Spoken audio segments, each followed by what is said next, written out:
Hi, everyone. This is Yamini. I am starting a new podcast and I'm sitting down with a recent aspirant. Tell me whether you're applying, studying, or just curious. You're in the right place, and I'm excited to hear from you. So, we have Mariam here. Hi, Mariam. Hello, Yamini. How are you? Good. How are you doing? I'm good. Okay. So, tell me a little bit about yourself, like a short Okay, intro. yeah, sure. Okay, so hello everyone. This is Mariam Usman. I'm from Pakistan. I'm working as a general dentist in Pakistan currently. Last year, I got to know about Dr. Yamini and Dr. Kola through a webinar, and then I contacted them for my upcoming CAPET cycle. And I had no idea like how to proceed with the things because CAPET itself was so complicated for me as a beginner. So I started talking to few other people as well at that time, and I ended up with Dr. Kola and Dr. Yamini because they were already got accepted to the very good school, Dr. Kola in Tufts and Dr. Yamini in UPenn. And then I we started our journey. Like I had no clue about TOEFL as well, and I almost gave TOEFL for around like six time, and the seventh time in the whole process they were with me. They used to We used to have Zoom calls bi-weekly, sometimes every week. They used to discuss like how I can improve in my TOEFL score because every time whenever I'm trying to appear in TOEFL, I'm just scoring somewhere 95, 98, but not above 100. And then with their help and with my own some of my own struggles, I achieved 107. And then they helped me in filling all my CAPET profile. They helped me in selecting the schools which I was unsure about. And then I ended up because it was I had some I didn't know where to apply. They told me where should according to my profile where should I apply, and I almost applied to 24 schools. And they helped me in my SOP, my LORs. Since November, I was working. They were working on my SOP and LORs. It took almost 3 to 4 months to get done to finalize my SOP. So I think uh, that was pretty much about everything. And Mhm, mhm. yeah, and I ended up getting three invites overall. The last one which I got, Dr. Yamni, is from Howard's, and I Oh, yes, and I cleared the interview as well. They oh, called me nice. for the bench. It is on 23rd of Feb, but I think I won't be able to make it because I'm already in Pakistan right now. I won't be able to make it, but I already got accepted to UOP. And there was another one, Western, which I couldn't make it because they just called me one day prior, and it was quite difficult for me to move to go from Virginia to California just on a 1 day notice. So I prepared a lot for UOP actually. I prepared a lot for it, and Mhm. I got accepted in UOP. That is awesome. So you have one more on your list to add, Howard. I don't know about that. Yes, yes. I wanted to tell Yeah. you, but because it happened really fast, I couldn't tell you that. Mhm. No, no, no problem. It's exciting. It's a relatively newer school, but yeah, I've been hearing good things about it. Yeah. Right. So regarding your education, you were a general dentist, correct? And when did you Yeah. graduate? So I graduated in 2021 from Pakistan, Karachi, and I started working as a general dentist right after my 1 year mandatory internship that we do Mhm, after our graduation. I mhm, graduated in 2021, and then 2021 to 2022, I was working as a house officer in the same hospital where I graduated from. And then mhm, I started working in a non-profit welfare hospital which was founded by my father. And I was mhm, working as a general dentist in that hospital. mhm, Besides that, I used to also work as an associate dentist in a private practice, but that was my part time. My full time was mhm, working in the welfare hospital as a general dentist. Besides that, I mhm, used to do some volunteering as a dentist during like every month. I used to volunteer in a rehabilitation center twice a month, and there mhm, was another orphanage where I used to do volunteering just twice a month, sometimes thrice a month. So I haven't done any specialization. I Mm-hmm. haven't done any further education after my BDS. And Mm-hmm. after graduating, I didn't know that I will end up doing an INBD. But my as Mm-hmm. I told you, my father was already in US, so I had this plan. I thought that why don't I give it a try? And I just Mm-hmm. applied. I gave my INBD in 2024, and then TOEFL took me actually a lot of time. I would say TOEFL was quite difficult for me than Mm-hmm. INBDE itself. So it took some time, and that was about it. I just did these things.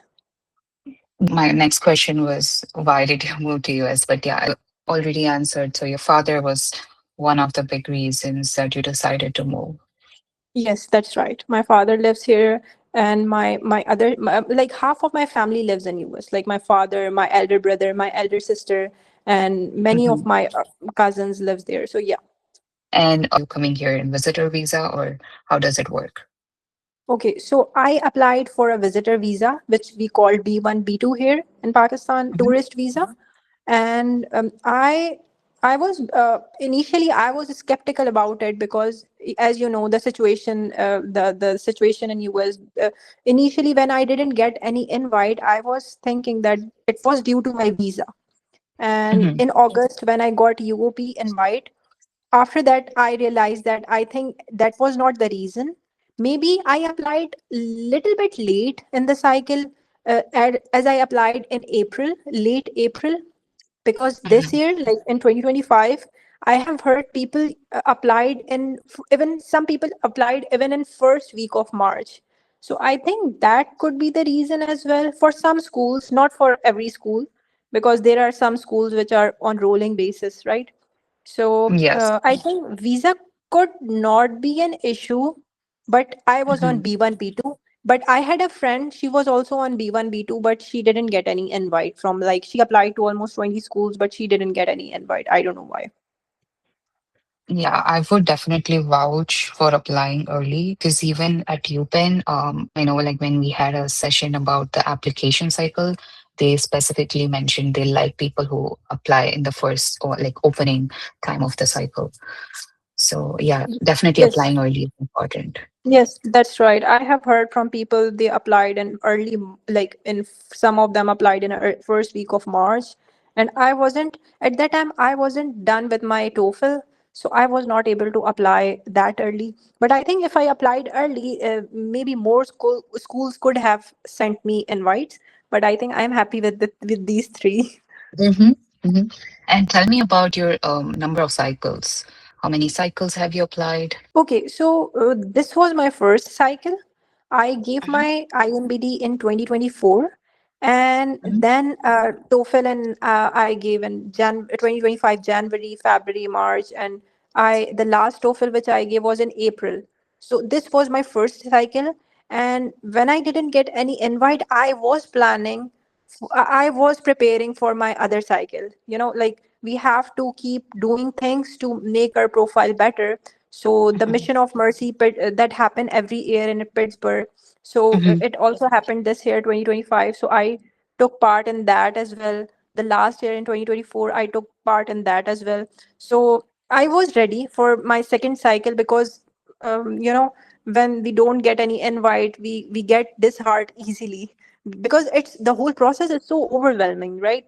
So when we Exactly. are not hearing anything from the schools, we just feel like it's done, the cycle is over, we're not getting any invite, we have to prepare for the next cycle. So I was thinking for my next upcoming cycle, but thanks to God that I got accepted. Yeah, I mean, listening to other people, like I feel like getting accepted in the first cycle, people have to put in a lot of effort. Like you said, like even if you weren't picked up this cycle, you already like started preparing for the next one, which is the kind of attitude you should have. And I agree, this cycle is so overwhelming and like you need a lot of support, like mentally, emotionally to go through that process. That's right. That's right. The whole process is overwhelming, and the cost of everything, like how much finances we have to manage, and Hmm. how much, because if I talk about Pakistan, the difference of currency, like if I talk about Pakistani rupees and US dollars. It is like 3 times more, 300 times more. So, Mm-hmm. uh, managing all that, thinking about my time, my coming year, all of these things are so, well, sometimes feel like they are so depressing. We have to Mm-hmm. think about each and everything, because everything is connected. That if we are applying in the next, we have to make sure that our recommenders set up like LORs. We are working on, we are thinking that might be our SOP is not that great. We are like, our mind is just jumbled up with so many things. And if I think, if some, like, if I talk about myself, if I don't get accepted in my first cycle, people Mm-hmm. usually get disheartened as well. So Mm-hmm. that, if I choose something, I already made up my mind that if I don't get in first cycle, I will be applying in the next, I will be applying in the third cycle. Because I have seen people, like, I have seen so many people, they get accepted in the third cycle, in their fourth cycle. So they Mm-hmm. were my inspiration, that Mm-hmm. why I am getting tired, like why I'm getting so demotivated in my first cycle. So I think we have, for this, for getting into school, you have to be Mm-hmm. so much motivated, and the motivation should be from inside. It should not be from the outside source. So I think that would help a lot. Yeah, absolutely, Mariam. I actually love how you're talking. I mean, I can keep listening to you because that was the same mindset that I had before I got into school.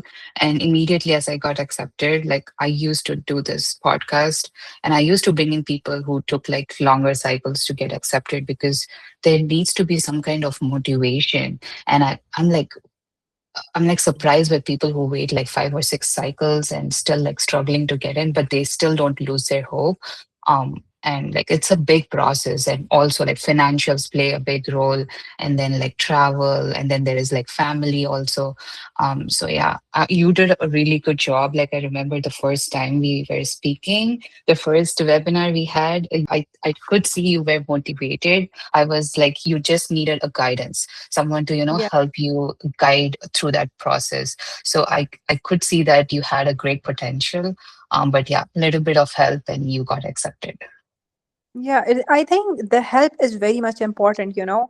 I feel like there are so many things which, as a foreign dentist, we don't know, like how to fill that whole CAPIT application. Because Hmm. when we are filling forms in Pakistan, sometimes we feel like we just have to fill all the blanks, and it is Hmm. not. It is not with the CAPIT application. Sometimes we are trying to just filling all the gaps, but that is not required.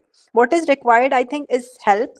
I think taking help for SOP is very important. Like, I think our TOEFL is very important, INBD is very important, but getting help for SOPs, LORs, because that is the only thing which is being shown to them. Because I think everybody can pass INBD in their first attempt. Everybody can score good in TOEFL, but what they can see, as a person, is like just through that SOP. So I think we have to make sure that we are writing something and we are showing them as how we are, and so that they can accept us. That's what I used to say. Like before, like the application, we are just a cap and number. Like there's just like this number, this person. So you need to impress them with your story. And I absolutely agree. SOP is really important. Like that was the biggest mistake that I made in my first cycle. Like I got accepted in my second. So the first cycle, like all the mistakes that I made, the biggest was to not get my SOP reviewed by someone else. Like looking at the story, I feel like I had everything written. I was like so hopeless that why am I not getting accepted? But then when you talk to people who are in school and then learn from their perspective, it felt like my story didn't have anything. So I changed the whole SOP. And then that's what it's a big difference, right? Culturally, it's different. Like education system is different. Um, the students here are also different. So the way we were as students versus how I am a student now is so much different. So it's a big learning, big difference. But you should be like, the mindset should be like, I'm open to learn and not be like, okay, I cannot do this. That's right. That's right. And you can I was so thankful to God that I found you guys. There was someone else sent me that Zoom meeting where you and Dr. Kola was discussing about, I think Dr. Kola at that time, I think got invite from 11 schools, right? Right, and right. and I was so much inspired by him, and with you as well. And I tried to, I searched you guys on Instagram, that how can I get your emails, or how can I get your handle, so that I could communicate with you, so that you guys could help me. Because I think finding a good mentor is quite difficult, because there are so many people out there, they are just trying to help. But I think someone who is already in the school, they could guide us better than the people who are just helping. Hmm. Yes, yes, I totally agree. So yeah, so that is the reason that I think finding a good mentor is important, and I think that is the only way that you could get into the school. Right.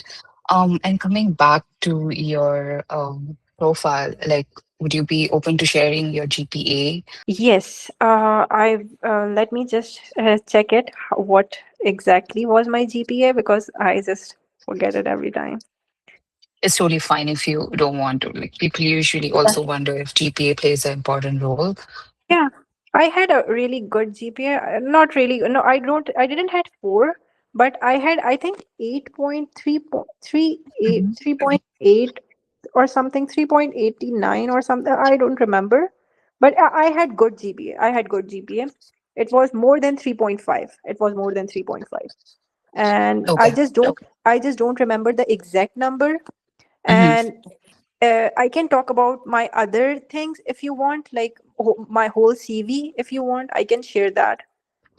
Sure. If you Like, want to share, I know you already like mentioned about your experiences, like working at your father's office and then your house residency for a yeah. year and then the And volunteering. yeah, I think the only thing which I didn't mention was my US dental experience, which was like Hmm. doing shadowing. It was of, Hmm. I think, around 4 to 5 months in a private dental practice, and I did shadowing there. But it was more of a volunteer dental assistant work.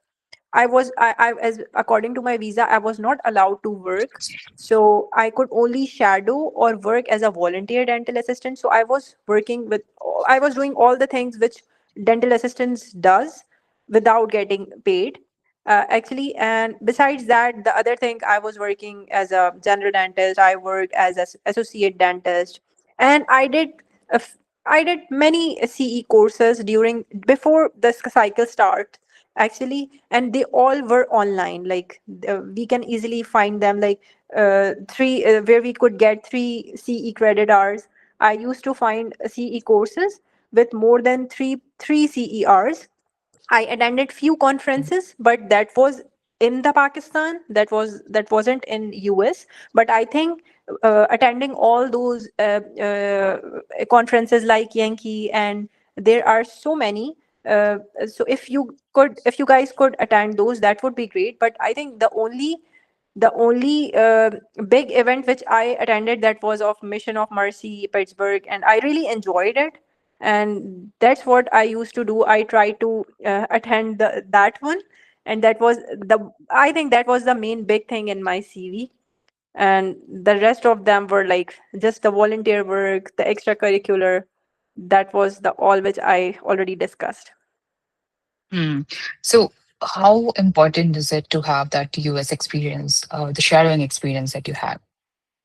Okay, so I think that is important. That is important. They do consider US experience. One more thing, I also attended a bench course of Dr. Duggins. Dr. It was organized by Dr. Megan, actually, which who used to be with Dr. Duggins. And last year, yes, in 2025, I took that bench course. And I think having a US experience is extremely important. They do look at it. If you do not have it, there is nothing we can do about it. But I think that does matter, because they want to see you, that if you are accustomed to the US, how things work there, they want to see that. Okay. And for your statement of purpose, how did you get started and what tips do you have for people who are going to apply for the cycle? Okay, so actually, you guys helped me in that. When you guys used to tell me that that is not the way that how you should be writing, and I used to write it in just like like in a general way. So I don't have that much idea about it, but I think anybody could get help from someone for the SOP. If you are good in writing, you can write it, but make sure that you get it checked from someone who knows how to Mhm. write, who knows how to tell a story in a how to tell a story in a way that dental schools want to hear, you know.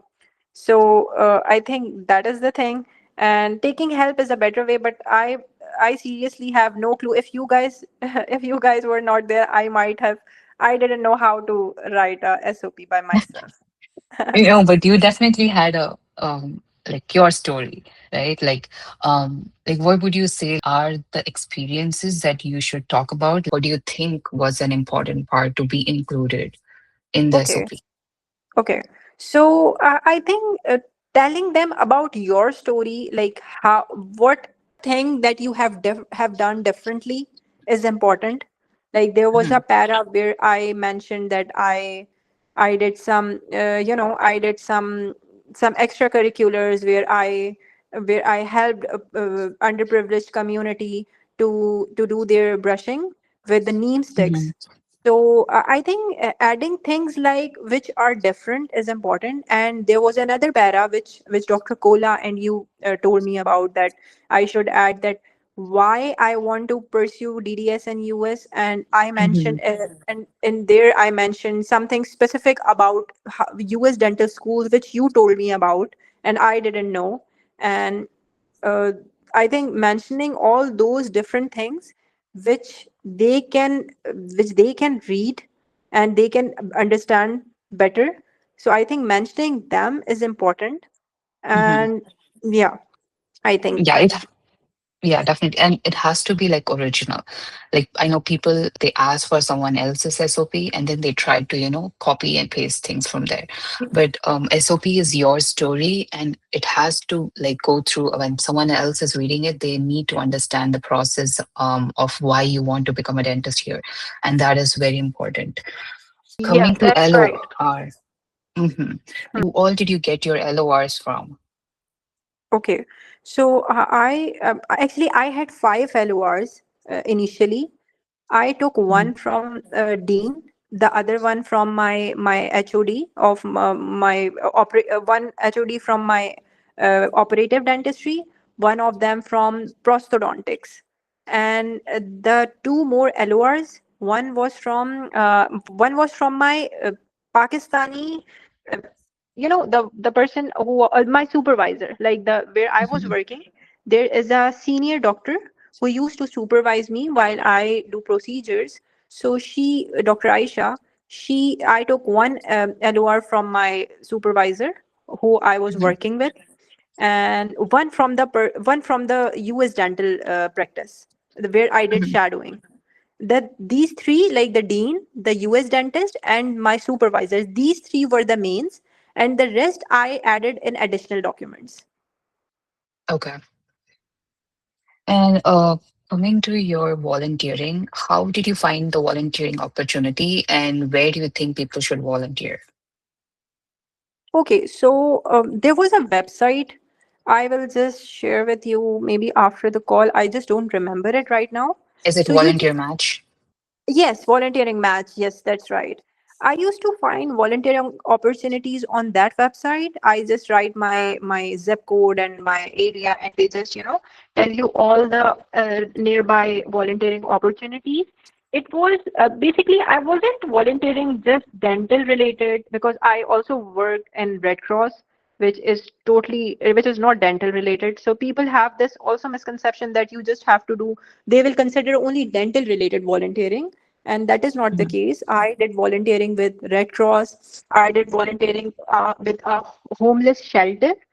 I did volunteering in with food pantry, and yeah, and in my country I used to volunteer for like for for orphanages, and it was dental oriented in my home country. But in US, whatever opportunity is nearby, I used to do volunteering there. Yeah. And tell me about the interview experience. I know it was a 2 day or 3 day thing at UOP. Okay, yes, it was a whole week actually, like 4 weeks. Sorry, Mm-hmm. 4 days. 28 till I think 30th November. No, Mm-hmm. 30th October 2025, and it was 4 days event. They also had tours of the school, like one of SF campus and the other one for Sacramento campus. And one day was allotted for our interview. I selected, I think, 28, 29 for my interview, because some people selected 28 as well, but I selected 29 because 28 was also the orientation day. Once we were done with that, and we had our interview, and I would say the interview was they just asked three questions initially, the ethical questions. After Hmm. that, the whole interview was more conversational. They just wanted to get to know Know us you. better as a person. Mm-hmm. Yeah, they just wanted to know us how we are as a person, because the school really, I'm just talking about UOP here. The school really likes humble people. So they want to see that you, if you are not, if you are humble or you are arrogant, they want to see how you are how you are communicating with other people during the orientation, during the tours. Are you even trying to talk to other people, or you are just into yourself? And during the interview, we connected the lady. I took help for interview as well. I took help from someone for my interview preparation. And Mm-hmm. I had like almost 2 months for my preparation, and I prepared very well because I really wanted to get into the school. So I prepared day and night for the for the interview. So the interview was very conversational. She started talking about her family. I started talking about my family, and we connected on some grounds that we had some similar things in our family. And she was telling me about her daughter. Her She was the director of dental hygiene program in UOP. So we were just talking, and like it was I think about it was of around 25 minutes. Mm-hmm. And it went very well. And this time they took Casper for UOP as well. Last year they just had the writing assessment, but this year they took Casper as well. Oh, so you had to give it before or during that, the We 4 weeks, had to four give it days? before Oh, when we get our invite. They just send mhm. us the this notification that we have to give Casper. And I can say that it was more of a I would say that it is just a uh, it's not that important, because in Important. my, Mm-hmm. yeah, I just get first quartile in Casper. Mm-hmm. So and few of the people who I met there, they are my friends now. So they got a fourth quartile, but they didn't get into the school. Just because, if you Mm-hmm. think that the Casper is the main thing, I got in with my first quartile, and some of them didn't even get in with fourth quartile. So it doesn't matter. What matter is how you present yourself during the interview. That is important. Yeah, absolutely. And you said you prepared for 2 months. So that is actually a good thing that you did, because like on the interview day, you have to be the best of yourself.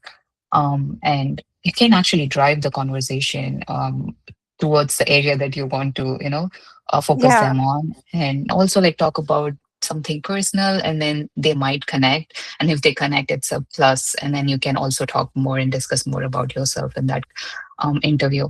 So yeah, that good that it went really well. So what happened after that? Okay, so after the interview, uh, we were just waiting. Like it after 1 week, I emailed the director, which I had my interview with. I thanked Mhm. her that the time the all the conversation we had. It was really nice talking to her. She was such a wonderful lady. And then after we were waiting for our result, which have to be on 3rd of December. And the night of my result, I was up whole night because I was already in Pakistan. Mhm. So I got waitlisted. And I was so much sure that I will get into the school. I will not be in the wait list people. But I don't know why, what happened. Maybe they were considering some other factors which we didn't know about. But Mhm. before before vacations, like before Christmas, Lisa, the admission coordinator, she messaged Mhm. me on Instagram that if I'm still interested, and I said yes, I am. And she just called me on my number, and it was the best day of my life. And So you said Instagram. So yes, there's some back end Instagram. to the story. Yes, so actually on the night of my, because it was night on that on the result day, so I messaged Mhm. Lisa that, hi Lisa, how are you? And I we were connected on Instagram. So I messaged her that, will they call the international numbers, because I am my US number is not working. So if I was so sure that I will get a call, I just said her that if you guys have to call, you could just call on my local number of Pakistan. And then Mm. she replied that, Mariam, you might have got an alternate position, and I was just waitlisted, and she said, we are offering you alternate position. I got email in the morning, and she Mhm. messaged me on the next day. So Oh, okay. she said that, I'm sorry, I know that's not what you wanted to hear. And if we ever get a space, so I will be the one calling you. So I was like, Mm. okay, but I was already so much demotivated at that time. I started preparing for my next cycle. And Mm. I didn't know. I prayed a lot, actually, to be very honest. I prayed a lot, more than a lot, I think. So one day she just messaged me, hi Mariam, how are you? And I was like, I'm good. And I was like, Lisa, whenever you message me, I feel like there's still a connection between school and me. And she was like, oh. And she said that I talked to my admission committee, and they wanted to offer you a position if you are still interested. And I was like, I'm more than interested. And and she called me, and I don't remember what I talked to her. I was so much happy on that day. And she just told me about like my acceptance, and then she emailed me on my email address. And then they have sent the official acceptance letter on my home address in US as well. And Mhm. yeah, that's and the rest was history. So You must yeah. have made a really lasting impact in your interview for them to be so connected to you on Instagram and then she's following up. Yes, I think that is really important. Someone suggested me to do that. I try to be as confident as I can, Mm-hmm. because uh, I am shy. I am a shy girl, but when I knew that that is my only shot, so Mm-hmm. I came out of my comfort zone, and I did my best, whatever I could. I'm telling you, I prepared for my interview like 2 months, and it was literally day and night. I used to prepare that Mm-hmm. if they ask this question, then how will I respond to that? If they ask that question, how will I respond to that? I literally jot down everything, and I prepared day and night. And whatever I prepared, I didn't mention those things during my interview. It was totally Mm-hmm. different. But Mm-hmm. that gave The me a confidence. confidence. Yes, that gave me the confidence that how to communicate with them in a better way. And yeah, and the lady who was taking my interview, she even came downstairs to drop me while I was done with my I was done with my interview. She came downstairs. Even in the lift, we were talking. She was Mm-hmm. talking about her family. She was telling me that she will move to a different city. And Mm-hmm. yeah, we were just talking like we are friends. So I think that that matters a lot. And yeah, that was a thing. Like we have to leave a lasting impression so that they can call us, because there are so many people. So Mm-hmm. how will they remember you? You have to let them see something in you which is not in others. So yeah. Do you remember how many people were invited for interview? Yes, I think there were in the group. We were in the group first. I think there were only 113, and when we were in the orientation, they it was almost 120, not more than that. I think 120 or 130, not more than that. Okay. Yeah, I Yeah, mean, it worked out really well for you. I'm like so happy. Like when you told me, I was like literally so happy because I kept thinking about you. I didn't send you a message, but I was like, okay, yeah. what happened to her? Did she get in or not? Yeah, when I got waitlisted, I was so demotivated. I cannot tell you that. I was so demotivated, but I thanks. can understand. Yeah. But you Yeah. remind me of the time when I was preparing for a UPenn interview. Like I think I had 2 weeks, and the 2 weeks, like day and night, I used to practice with my husband. So I'll be like, just interview me, just throw me like questions, random questions. And you're right. Even though I prepared for the interview, on the day of interview, it felt like someone else like speaking. Like I was so confident, and then was a natural flow. And yeah, absolutely prepare for interview, get help for interview prep, and like Yeah. You know, uh, practice even well. yeah, you have to even do mock interviews with your with anyone who's around you, like with your brother, with your spouse, or your sister, or anyone who's around you, because my brother and even my husband, they used to take my mock interviews like every then Mhm, and now. They used to take them like every after one day, and I was yeah, it because if you get to know that how if you know how you are responding, even I used to set up a camera and see my expressions, like how I am responding, how my expressions mhm, are.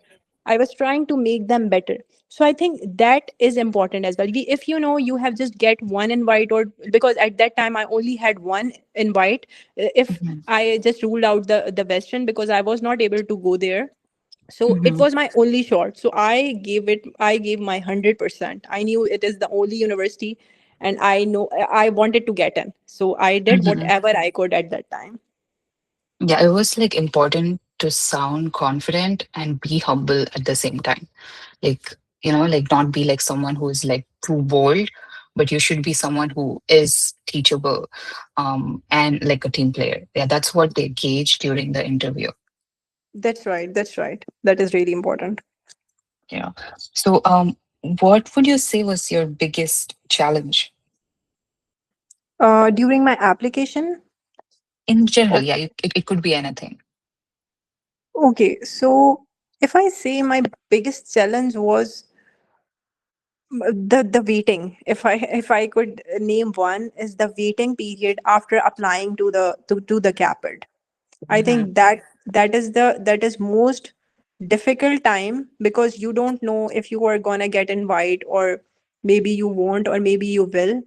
That is the waiting period is most difficult or maybe challenging, mhm, because we can take help for capit, for SOPs, for LORs, for everything, but uh, who controls the invitation? We are no mhm, one. So we can just pray and we can just wait, and it is the most difficult period, because every year, last in 2024 I went to US, and I spent almost 6 months there, and then I came back, and then again in 2025 I spent my 6 months. And if you're not getting invite, then that is something you feel like I wasted almost my 6 months. It feels like that.